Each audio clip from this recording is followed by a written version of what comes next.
ইউক্রেনের ইয়ারোভা গ্রামে ব্যাপক ড্রোন ও বিমান হামলা চালিয়েছে রাশিয়া। এতে বেশ কয়েকজন নিহত হয়েছেন। কিয়েভ জানিয়েছে এদিন ৪০০-র বেশি ড্রোন ও ৪০টি ক্ষেপণাস্ত্র দিয়ে হামলা চালায় রাশিয়া। বেশিরভাগই প্রতিহত করার দাবিও করেছে ইউক্রেন। তবে রাশিয়ার দাবি এসব হামলা চালানো হয়েছিল ইউক্রেনের সেনাদের স্থাপনা লক্ষ্য করে।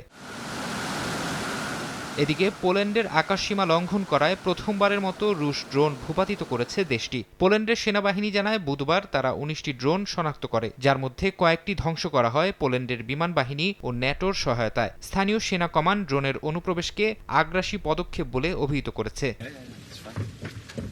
রুশ ড্রোনের বিষয়ে ন্যাটো মহাসচিব বলেন, পোল্যান্ডের আকাশসীমায় এমন ঘটনা অত্যন্ত বিপজ্জনক। তিনি বলেন, ইচ্ছাকৃত হোক বা না হোক এটি অত্যন্ত ঝুঁকিপূর্ণ এবং পুরো ঘটনার মূল্যায়ন এখনও চলছে। পোল্যান্ডের প্রধানমন্ত্রী ডোনাল্ড টাস্ক এই ঘটনার পর আর্টিকেল 4 সক্রিয় করেছেন, যা ন্যাটোর সদস্যদের তাদের মিত্রদের সঙ্গে পরামর্শের সুযোগ দেয়।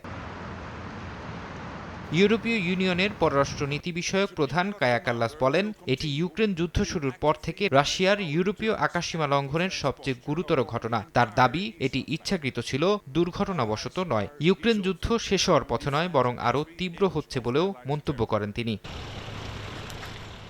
পোল্যান্ডের আকাশে রুশ ড্রোন অনুপ্রবেশের ঘটনা এমন এক সময় ঘটল যখন প্রেসিডেন্ট ট্রাম্পের মধ্যস্থতায় রাশিয়া ইউক্রেন শান্তি আলোচনার চেষ্টা অনেকটাই থমকে আছে, আর মস্কো আকাশপথে ইউক্রেনে হামলা বাড়াচ্ছে।